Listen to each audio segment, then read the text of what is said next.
بتوں سے تجھ کو امیدیں، خدا سے نومیدی، مجھے بتا تو صحیح اور کافری کیا ہے؟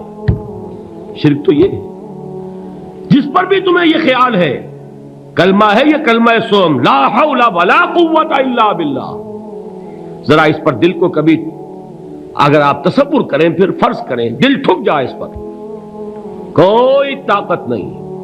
یہی بات تھی جو شیخ عبد القادر جیلانی رحمۃ اللہ علیہ نے اپنی وصیت میں اپنے بچے سے کہی۔ 11ویں دینے والے ہیں، لیکن حضرت شیخ عبد القادر جیلانی کی وصیت اور تعلیمات کو کتنے لوگ ہیں کہ جانتے ہو؟ یہ جن مقامات تک پہنچے ہیں وہ کس چیز کی بدولت پہنچے؟ انہوں نے جو پیغام دیا وہ کیا تھا؟ اے میرے بچے، جس طریقے سے قرآن مجید میں حضرت لقمان کی نصیحتیں جو ہے نقل کر دی گئی ہیں، میں یہ عرض کروں گا بالفرض اگر قرآن حضرت عبد القادر جیلانی کے بعد نازل ہوا ہوتا تو شیخ عبد القادر کی یہ نصیحتیں بھی قرآن میں درج ہوتی۔ اتنی اونچی نصیحتیں ہیں۔ اے میرے بچے، اس حقیقت کو ذہن نشین کر لے، لا فاعل فی الحقیقت ولا مؤثر الا اللہ، اس کائنات میں نہ کوئی فاعل حقیقی ہے نہ مؤثر حقیقی ہے سوائے اللہ کے۔ کسی شے میں کوئی تاثیر نہیں اگر اللہ نہ چاہے، آگ جلا نہیں سکتی اگر اللہ نہ چاہے، پانی ڈبو نہیں سکتا اگر اللہ نہ چاہے، زہر ہلاک نہیں کر سکتا اگر اللہ نہ چاہے، کوئی چیز فائدہ نہیں پہنچا سکتی اگر اللہ نہ چاہے۔ تو در در پہ کیوں سر جھکاتے ہو؟ در در پر کیوں جبیں سائی کرتے ہو؟ سب کے سامنے کیوں ہاتھ پھیلاتے ہو؟ ایک اللہ سے مانگو، ایک اللہ کے سامنے زمین پر اپنی جبین رکھو۔ لا فاعل فی الحقیقت ولا مؤثر الا اللہ۔ نظر آتا ہے ہمیں کہ پانی پیاس بجھا دیتا ہے، پیاس بجھانے کی صلاحیت پانی میں نہیں ہے، اللہ کے اذن سے ہے۔ کھانا بھوک مٹا دیتا ہے، بھوک مٹانے کی صلاحیت کھانے میں نہیں ہے، اذن رب میں ہے۔ دیکھیے یہی یقین تھا حضرت موسیٰ علیہ السلام کا واقعہ یاد کیجئے۔ سامنے سمندر آ گیا ہے، قوم دیکھتی ہے پیچھے کہ گرد و غبار کا طوفان ہے، معلوم ہوا کہ فرعون اپنے لشکر سمیت آ گیا ہے۔ لشکر جب چلتا تھا تیز رفتاری کے ساتھ تو گرد و غبار کا جو طوفان اٹھتا تھا اس کا تصور کیجئے، اور لمحہ بلمحہ وہ قریب آ رہا ہے۔ پوری قوم نے کیا کہا؟ اے موسیٰ انا لمدرکون، اے موسیٰ ہم کو پکڑے گئے۔ قرآن مجید نے تو یہاں وہ باتیں نہیں لکھی ہیں، لیکن تورات میں یہ درج ہے کہ بنی اسرائیل جھگڑنے لگے، دست و گریبان ہو گئے موسیٰ کے ساتھ۔ موسیٰ ہمیں یہاں مروایا لا کر، اس سے تو ہم ہی بہتر تھے، وہاں کھانے کو ملتا تھا، زندگی تو تھی، بیگار ہم کر رہے تھے، موت تو نہیں تھی۔ اب جو کچھ ہوگا اس کا تصور کرو، جس طریقے سے ہمارے ٹکڑے اڑائے جائیں گے۔ تو لڑ رہے ہیں حضرت موسیٰ علیہ السلام سے، یہ تورات کی تفصیل ہے۔ قرآن میں صرف اتنا آیا ہے، پریشان ہو کر انہوں نے کہا انا لمدرکون، موسیٰ ہم تو پکڑے گئے۔ اس وقت موسیٰ کا جواب کیا ہے؟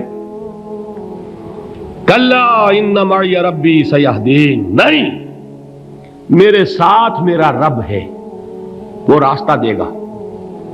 بتائیے کہاں راستہ نظر آ رہا ہے؟ یہ ہے ایمان بالغیب۔ راستہ نظر نہ آئے تب اللہ پر یقین ایمان ہے، جیب میں پیسے ہوں اور تب دل کو اطمینان ہے تو ایمان کس پر ہوا؟ پیسے پر، اللہ پر نہیں۔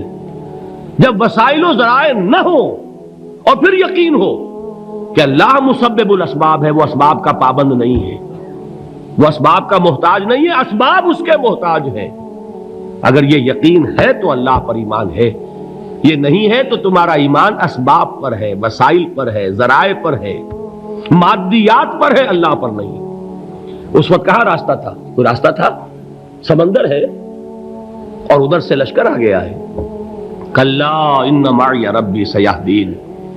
اب دیکھیے ایمان کہہ دینا آسان ہے، ہوا معکم اینما کنتم، جہاں کہیں بھی تم ہوتے ہو اللہ تمہارے ساتھ ہوتا ہے، لیکن اس کا یقین قائم ہو جائے تو زمین و آسمان کا فرق واقع ہو جائے۔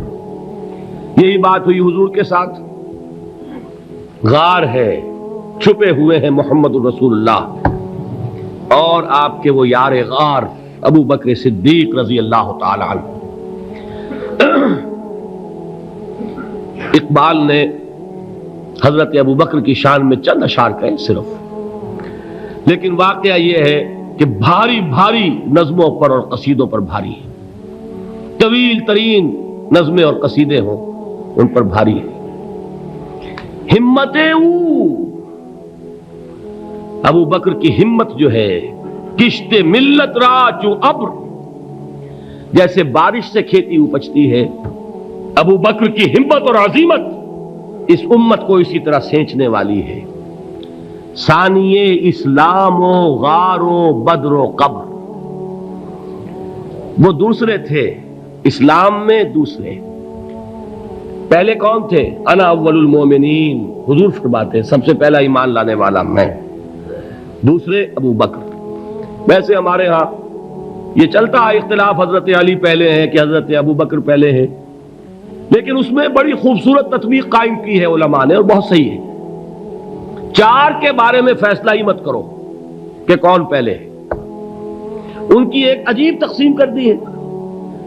آزاد مردوں میں، بالغ مردوں میں سب سے پہلے ابو بکر، بچوں میں سب سے پہلے علی، خواتین میں سب سے پہلے خدیجہ، اور غلاموں میں سب سے پہلے زید ابن حارثہ۔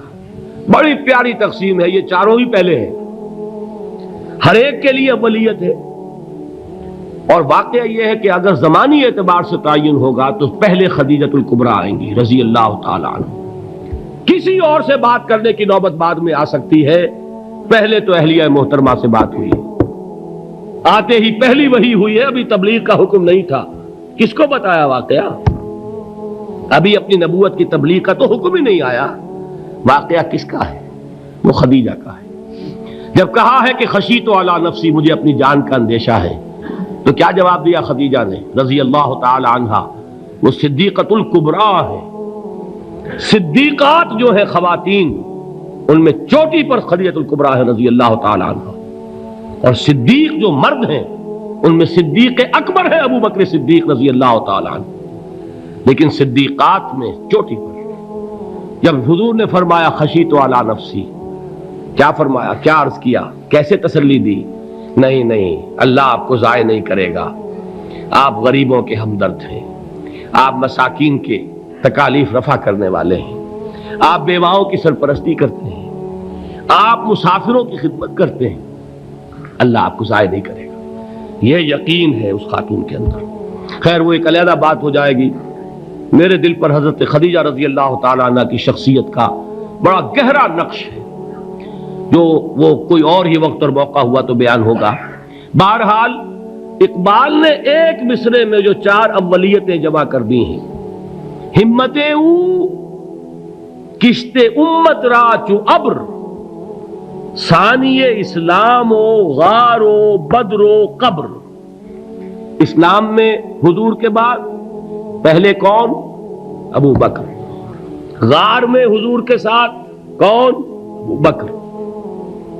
بدر کی رات اللہ کا رسول سربسجود وہ جھاڑ، وہ گھاس پھوس کی جو جھوپڑی بنائی گئی تھی، اور وہاں تلوار ننگی لے کر پہرا دینے والا کون؟ ابو بکر۔ اور اس حجرہ عائشہ میں محمد کے بعد سب سے پہلے دفن ہونے والا کون؟ ابو بکر رضی اللہ تعالی عنہ صلی اللہ علیہ وسلم۔ وہ جو معاملہ میں سنا رہا تھا غار ثور کا، حضرت ابو بکر بھی حضور کے خیال سے لرز گئے ہیں۔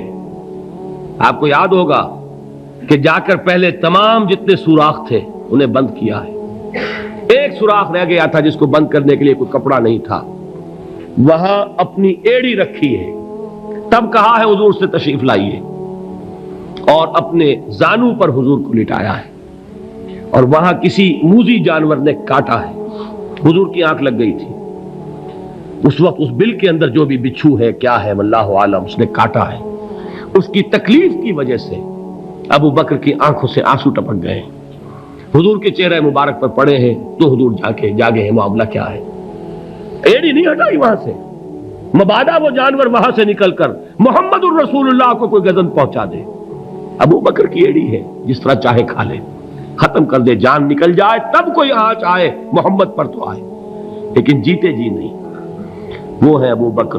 حضور کے خیال سے اس وقت حضور نے پھر اپنا لعاب دہن لگایا ہے اور اس سے پھر آپ کی تکلیف ختم ہوئی۔ جیسے خیبر میں حضرت علی کی آنکھ دکھ رہی تھی، اس کو جو شفا حاصل ہوئی ہے وہ بھی حضور کے لعاب دہن سے ہوئی۔ تو بہرحال اس وقت انہوں نے کہا ہے کہ اے نبی یا رسول اللہ، اگر اس وقت ان میں سے کسی نے غیر ارادی طور پر بھی اپنے قدموں کی طرف جھانک لیا تو پکڑے جائیں گے۔ کیا جواب تھا اللہ کے رسول کا؟ لا تحزن ان اللہ معنا، اللہ ہمارے ساتھ ہے، کیوں گھبراتے ہو ابو بکر؟ یہ ہے ایمان باللہ، میرا مالک اللہ، میرا رازق اللہ، میرا محافظ اللہ، میرا مددگار اللہ، میرا پشت پناہ اللہ، میرا دوست اللہ۔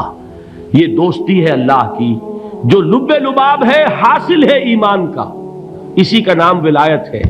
اولیاء اللہ کے سروں پر سینگ نہیں ہوتے، جس کے دل میں ایمان راسخ ہو چکا ہو وہی اللہ کا ولی ہے، جسے اللہ پر یقین ہو چکا ہے وہی اللہ کا ولی ہے، جسے یقین ہے اللہ میرے ساتھ ہے، میرا مددگار، میرا پشت پناہ، میرا ساتھی، میرا دوست، میرا محبوب، میرا محب۔